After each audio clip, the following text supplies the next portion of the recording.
C'est Jacques Monin, bonjour. Bonjour. Vous êtes le chef de la cellule d'investigation de Radio France et vous avez participé à cette enquête de grande ampleur. Est-ce que vous pouvez nous expliquer tout d'abord comment ce travail d'investigation a débuté? Comment ça s'est passé ces derniers mois pour vous? Alors ce travail, il a été fait sous la coordination du Consortium international des journalistes d'investigation. C'est vraiment lui qui est à l'initiative de cette vaste enquête planétaire. Donc nous faisons, nous, à la cellule d'investigation de Radio France, partie des partenaires français du consortium.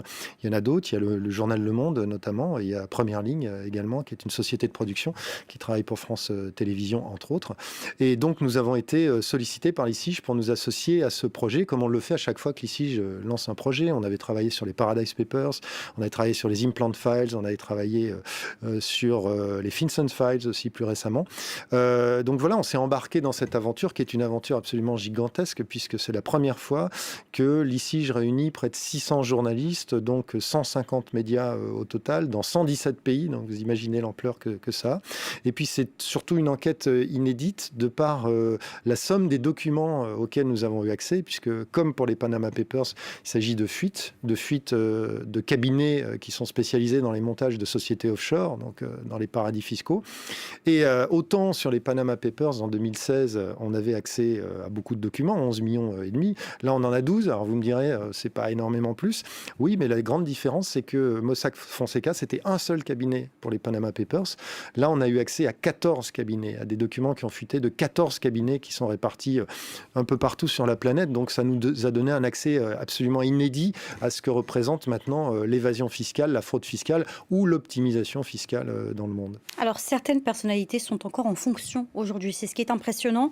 On pense notamment au Premier ministre libanais Najib Mikati, dans un pays qui est au bord de la déliquescence maintenant depuis un peu plus d'un an, ou encore le président chypriote lui-même.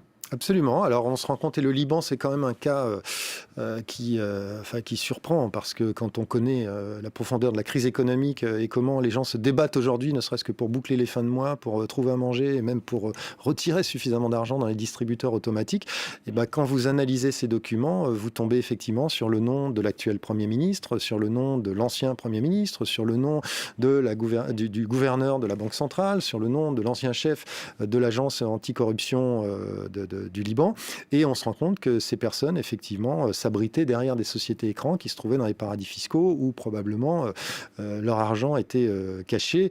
Il y a même un ancien ministre libanais qu'on a identifié et qui racontait qu'il fallait lutter contre l'évasion fiscale, et en creusant, on s'est rendu compte qu'il était lui-même le réel bénéficiaire d'une société basée dans un paradis fiscaux aux îles Vierges britanniques, société qui possède elle-même un yacht de 2 millions d'euros, d'une valeur de 2 millions d'euros. Donc quand on voit effectivement cette société d'un côté et les comportements politiques de l'autre, bah, on se dit qu'il y a quelque chose qui va pas très bien, quoi. Concrètement, Jacques Monin, ces sociétés écrans, ces sociétés offshore, comme on les appelle, ne peuvent pas se mettre en place sans un système bien rodé avec des banques, mais aussi des cabinets d'avocats qui sont là pour superviser cette fraude fiscale. Absolument, mais il y a des cabinets qui sont spécialisés dans ces montages offshore. Alors il y a des pays dans lesquels c'est parfaitement légal, mais quand bien même ce serait parfaitement légal, de fait, ça soustrait une partie de la richesse des entreprises des pays dans lesquels elles devraient être imposées à un taux acceptable pour le transférer dans des zones où effectivement ils échappent à l'impôt. Donc ça pose quand même la question de l'équité et de la répartition des richesses sur cette planète. Après, oui, ça c'est pas vraiment nouveau. Il y a toujours eu des intermédiaires dans la Mais scandale après scandale, ça ne change pas. Voilà, mais d'où les Pandora Papers. Pandora, c'est la boîte de Pandore. Plus vous creusez, plus vous trouvez. Vous ouvrez la boîte et c'est un puits sans fond. Donc c'est un peu ça qu'on a voulu dire aussi à travers cet intitulé des Pandora Papers. Effectivement, ça continue et ça continue de concerner. C'est ça qui est fou, c'est qu'après les révélations qu'on a été successivement amenés à faire, après les changements et les évolutions de la réglementation aussi, qui s'est quand même durcie, le secret bancaire n'existe plus en Suisse, il y a une grosse pression mise notamment par les États-Unis sur les Bahamas, et ben malgré ça, on se rend compte qu'il y a encore, et on l'estime, mais pas que nous, c'est des milliers de milliards de dollars, c'est plusieurs milliers de milliards de dollars qui sont encore à l'abri dans ces paradis fiscaux. Il y a un pays qui a peut-être un peu plus attiré votre attention, c'est les États-Unis.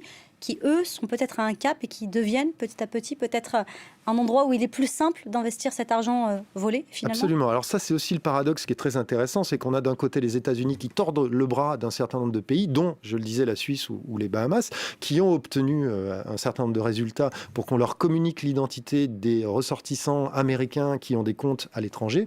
Mais en revanche, d'abord, la réciprocité n'est pas vraie.